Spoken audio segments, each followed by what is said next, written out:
नमस्कार, मैं Raghavendra Bhardwaj YouTube channel educational psychology final touch पर आपका स्वागत करता हूं। विकास के सिद्धांतों के अंतर्गत आज हम एक महत्वपूर्ण सिद्धांत पारिस्थितिकीय विकास सिद्धांत इकोलॉजिकल डेवलपमेंट थ्योरी पढ़ेंगे, जो दिया है यूरी ब्रॉनफेन-ब्रेनर ने। यूरी ब्रॉनफेन-ब्रेनर यह जोर देता है कि व्यक्ति जिस वातावरण में है उसके चारों ओर जो परिवेशीय कारक हैं, एनवायरमेंटल फैक्टर्स हैं, परिवेशीय कारक हैं, वह उसके विकास को प्रभावित करते हैं। व्यक्ति एक बालक है या जो संबंधों के एक जटिल तंत्र में निवास करता है और यह उससे प्रभावित होता है, जिसमें कि उसकी पूर्व निर्धारित पूर्ववर्ती जो जैविक रूप से निर्धारित हैं अर्थात आनुवंशिक कारक और पर्यावरणीय कारक एनवायरमेंटल फैक्टर दोनों मिलकर के उसके विकास को क्या करते हैं, प्रभावित। अर्थात ये किसकी बात कर रहा है, इकोलॉजी की, पारिस्थितिकी। यदि बायोलॉजिकल उसमें बात की जाए या आप बात करें पारिस्थितिकी, तो यह एक बायोलॉजिकल टर्म है। व्यक्ति और उसके चारों ओर का जो वातावरण है, एनवायरमेंट है, जिसमें जैविक घटक भी हैं और अजैविक घटक भी हैं। कैसे, जैविक और अजैविक, अर्थात जो लिविंग है और नॉन लिविंग है, दोनों ही हैं। जैसे कि लिविंग में जानवर और मनुष्य आते हैं, नॉन लिविंग में जितने भी खनिज लवण हैं, पत्थर, नदियाँ, सब कुछ आता है। तो मनुष्य और उसके आसपास की जैविक और अजैविक घटक मिलकर के एक इकोसिस्टम का निर्माण करते हैं, पारिस्थितिक तंत्र का निर्माण करते हैं। और एजी टेंसले ने ये शब्द दिया था। और इस पारिस्थितिक तंत्र का अध्ययन विज्ञान की जिस शाखा में किया जाता है उसे इकोलॉजी या पारिस्थितिकी कहते हैं।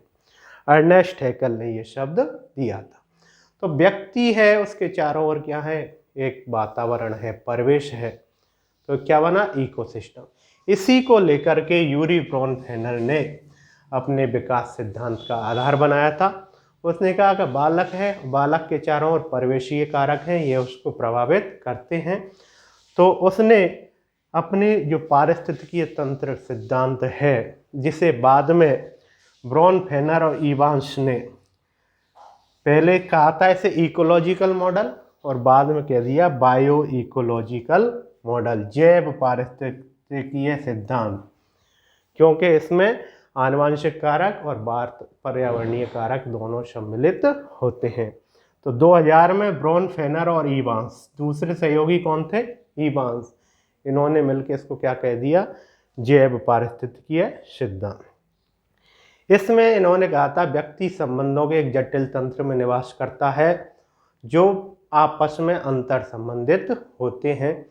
तो ब्रॉनफेन-ब्रेनर ने 5 मंडल बताए थे, संबंधों के कितने मंडल बताए थे, 5। जिस प्रकार वातावरण में क्षोभ मंडल, समताप, आयन मंडल, बहिर्मंडल होते हैं, उसी प्रकार इसने मंडल नाम से इनको 5 मंडल दिए हैं। पहला है लघु मंडल, जिसे मीजोस्फीयर कहता है। माइक्रोस्फीयर, पहला क्या है, लघु मंडल, जिसे क्या कहता है, माइक्रोस्फीयर। ब्रॉनफेन-ब्रेनर ने 5 मंडल बताए थे। जिस प्रकार वातावरण के मंडल होते हैं, क्षोभ, समताप, आयन वगैरह, उसी प्रकार इसने 5 मंडल बताए थे। लघु मंडल, जिसे माइक्रोस्फीयर कहता है। मध्य मंडल, जिसे मीजोस्फीयर कहते हैं। बाह्य मंडल, तीसरे नंबर पे एक्सोस्फीयर होता है। बृहत मंडल, चौथे नंबर पर, जिसे मैक्रोस्फीयर कहते हैं। और 5वां और सबसे भारी है घटना मंडल, जिसे क्रोनोस्फीयर कहा जाता है। 5 मंडल में पहला मंडल है लघु मंडल, माइक्रोस्फीयर, सबसे छोटा, सबसे नज़दीक, निकटतम है।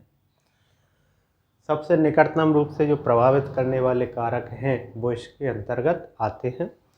बालक है, सबसे पहले अपने परिवार के संपर्क में आता है, तो परिवार के सदस्य जिसमें माता पिता प्रमुख हैं, फिर अपने संगी साथी दोस्तों के साथ, आस पड़ोस के साथ, स्कूल में, ये क्या है, इसके माइक्रोस्फीयर का हिस्सा होते हैं। अर्थात जो उसे निकटतम रूप से प्रभावित करते हैं, प्रत्यक्ष रूप से जिसका दैनिक रूप से उसका काम पड़ता है।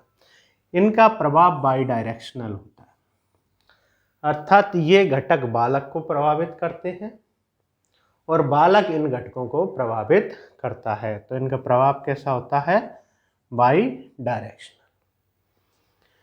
अब जो लघु मंडल के घटक थे, परिवार, संगी साथी, स्कूल, आस पड़ोस हो, इनके मध्य का जो संबंध है वो मध्य मंडल बनाता है, मीजोस्फीयर।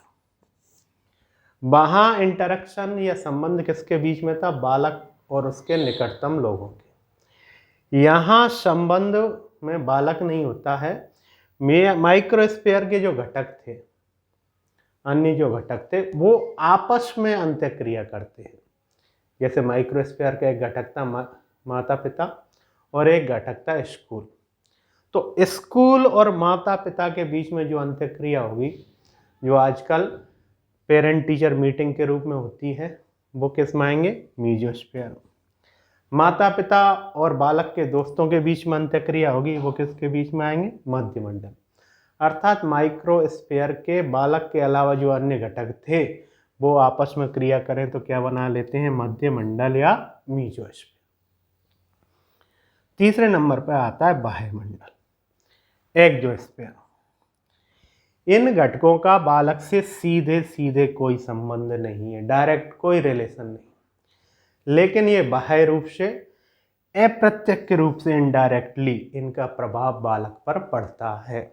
इनका प्रभाव बालक पर पड़ता है। जैसे माता पिता का कार्यस्थल है, ऑफिस है, डायरेक्ट बालक का कोई रिलेशन नहीं है। धार्मिक संस्थान हैं, स्वास्थ्य केंद्र हैं, सामुदायिक केंद्र हैं, अर्थात बालक को डायरेक्ट प्रभावित नहीं कर रहे, लेकिन इनडायरेक्टली इनका प्रभाव पड़ता है। माता पिता के ऑफिस में कुछ भी हुआ हो, उसका प्रभाव उसके परिवार पर, उस बालक पर पड़ता है। तो ये माता पिता के कार्यस्थल वगैरह किस में आते हैं? एक्सोस्फीयर। डायरेक्ट रिलेशन नहीं है, डायरेक्ट प्रभावित नहीं करते हैं, लेकिन इनडायरेक्टली प्रभावित करते हैं। चौथा है बृहत मंडल या एक्सोस्फीयर। बालक जिस समाज में रहता है, जिस संस्कृति में रहता है, उसकी परंपराएं हैं, रीति रिवाज हैं, प्रथाएं हैं, मूल्य हैं, उसका सामाजिक आर्थिक प्रभाव है, ये सब क्या है? बृहत मंडल, एक्सोस्फीयर। क्या है? मैक्रोस्फीयर, सॉरी, क्या है? मैक्रो, बड़ा वाला, बृहत क्या है? मैक्रोस्फीयर का हिस्सा है। वायुमंडल था एक्सो और बृहत मंडल है मैक्रो। मैक्रो मतलब बड़ा, बृहत। तो बृहत मंडल में क्या है? सामाजिक मूल्य, प्रथा, रिवाज है। तो 4 हो गए, माइक्रो, मीजो, एक्सो और मैक्रो। और लास्ट वाला या सबसे दूरस्थ मंडल है घटना मंडल, क्रोनो। क्रोनो का मतलब होता है टाइम। घटना मंडल, क्रोनोस्फीयर। व्यक्ति के जीवन काल में विभिन्न घटनाएं होती हैं जो उस पर प्रभाव डालती हैं। ये सामाजिक और ऐतिहासिक घटनाएं, सोशल एंड हिस्टोरिकल इवेंट, ये इसके अंतर्गत आते हैं। इसमें मेजर चेंज या शिफ्ट होता है। व्यक्ति के जीवन काल में चली आई घटनाएं उसको प्रभावित कर रही हैं। जैसे मान लीजिए बालक है, संयुक्त परिवार में है, अचानक उसके माता पिता का तलाक हो जाए, तो ये घटना एक मेजर चेंज है, जिससे वह प्रभावित होता है। तो ये किसके अंतर्गत आएगी? घटना मंडल।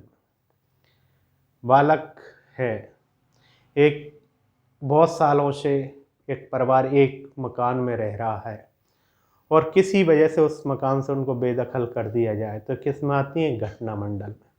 तो ये जो संपूर्ण जीवन की ऐसी घटनाएं जो मेजर प्रभाव डालती हैं, किसके अंतर्गत आती हैं? क्रोनोस्फीयर में। तो 5 स्फीयर बताए थे। सबसे निकटतम है, सबसे छोटा है माइक्रोस्फीयर, लघुमंडल। उसके बाद मीजो, फिर एक्सो, फिर मैक्रो और एंड में है क्रोनोस्फीयर। ये सभी मंडल आपस में इंटर रिलेटेड, अंतर संबंधित होते हैं और बालक के चारों ओर परिवेश है, उसमें 5 मंडल होते हैं। और बालक की छोटी सी छोटी घटना, चाहे बालक का अपने साथियों, अपने दोस्तों के साथ संबंध हो या कोई सामाजिक ऐतिहासिक घटना हो, प्रत्येक घटना उसको प्रभावित करती है। और इसी परिवेश की वजह आधार पर यूरी ब्राउन फेनबेर्नर ने पारिस्थितिकीय सिद्धांत दे दिया था, जिसे बाद में उसने जैव पारिस्थितिकीय सिद्धांत एवांश के साथ मिलकर बता दिया था। धन्यवाद।